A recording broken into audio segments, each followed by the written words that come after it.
Welcome back. The United Nations mission in South Sudan with the Ceasefire Transitional Security Monitoring and Verification Mechanism and local authorities have organized a peace-building forum in the town of Maridi. Political and military leaders joined with religious, women and youth officials to share ideas for reconciliation and to discuss how their efforts can be replicated across South Sudan. Progress towards reconciliation and peace appears to be moving faster at a local level compared to national efforts. In Maridi, the reduction in violence that has followed the new peace deal is a relief and an opportunity for residents to rebuild their lives after 6 years of conflict.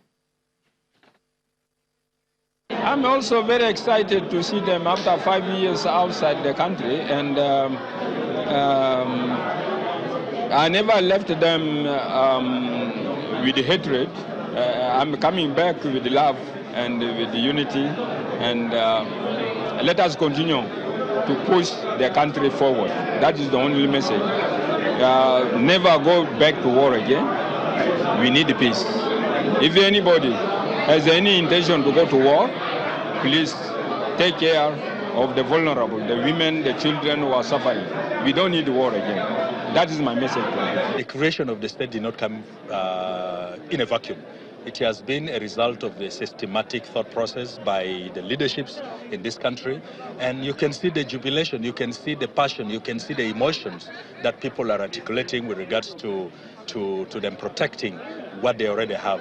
So I believe that the message is quite clear to everybody. But what is so important is that as much as we respect the mandate of the Independent Boundary Commission, but I think it's important for us to desist from this word in inverted commas that we always say, appropriate number of states. We're committed to this peace process. There is no peace process anywhere in the world that has been perfect. And this one's not perfect, but it's what we've got in front of us. There's no plan B, and so we are totally committed to getting behind it and making it work. It's already had real advantage. There are people moving back to their homes.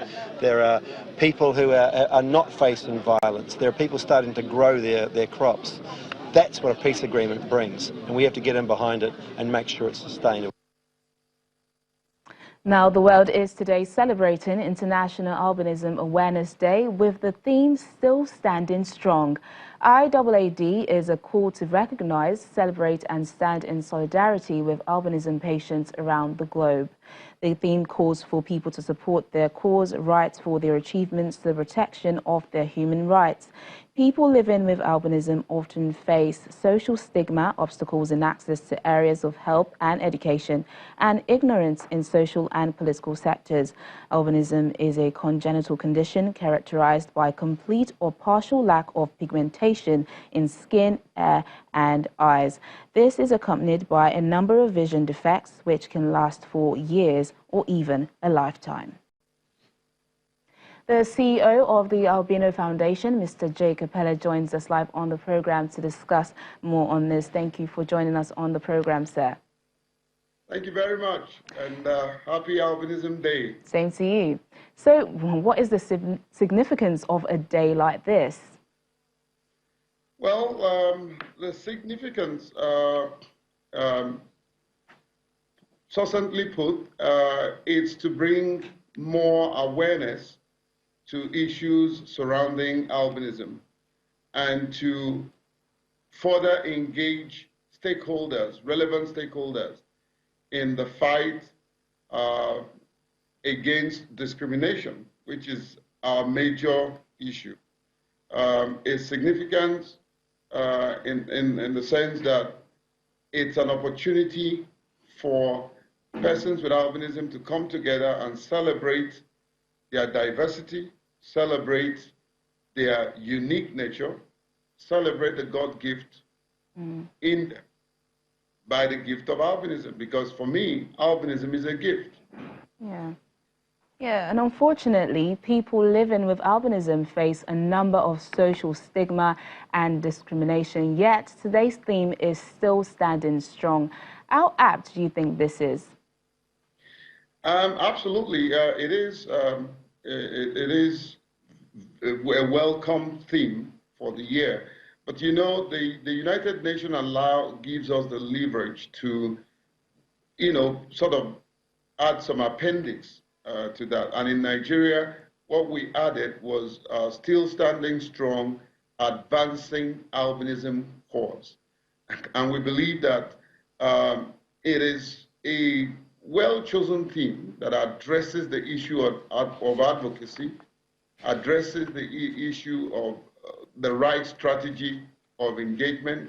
Like tonight, apart from the conference we've been doing from yesterday, all day today, we're ending the day with arts and fashion, which a number of women, very, very passionate women, have come together, they've teamed up to ensure that persons with albinism will have a very wonderful evening. We're going to see children with albinism, you know, do catwalk, go take the runway in fashion. And then there are a number of them who have done some wonderful work of arts that they are going to exhibit today. Yeah. So it's a day of celebration. It's a day to also bring issues that concerns persons with albinism to the front burner. On a day like this, if it has not been, I won't be on Channel. And Channel is one of our greatest partners, and we're proud of what you're doing with us. All right, it seems like you have a very fun day ahead of you, Mr. Jake EPELLE, the CEO of the Albino Foundation. Thank you so much for speaking to us today. Thank you. Now, in Egypt, over the past decade, demand for the traditional footwear has seen a drop as plastic alternative floods the market. But an Egyptian craftsman who makes the traditional ancient clog says the footwear is regaining its market because it is better and more practical than modern slippers. Take a look. When worshippers wash up ahead of group prayers in Egyptian mosques, a persistent and recurring sound of clatter can often be heard coming from the beating of traditional wooden clogs on the marble floor. Known in Egypt as kopkab, the clogs are kept in many mosques for worshippers to use and are seen as practical footwear for washing up because of the materials from which they are made. Despite the fall in demand, Egyptian clog maker NOUR ABDEL-RAZIK never gave up his work. He runs a shop in Cairo's historic Kayamiyya neighborhood called Kopkabs of the East, which he inherited from his father. People have started buying the kokwab again because slippers get stolen. That is the first reason.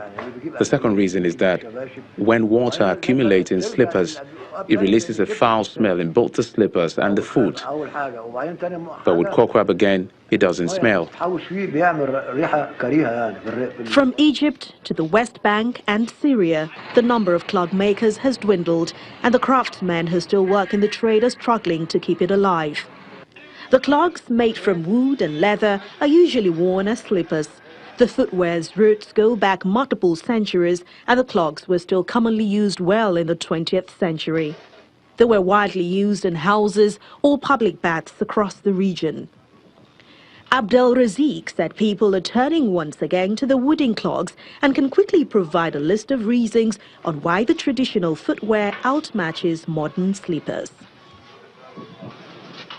Well, that's it on the program today. Thanks for watching. I'm Teniola Shobowale. Bye for now.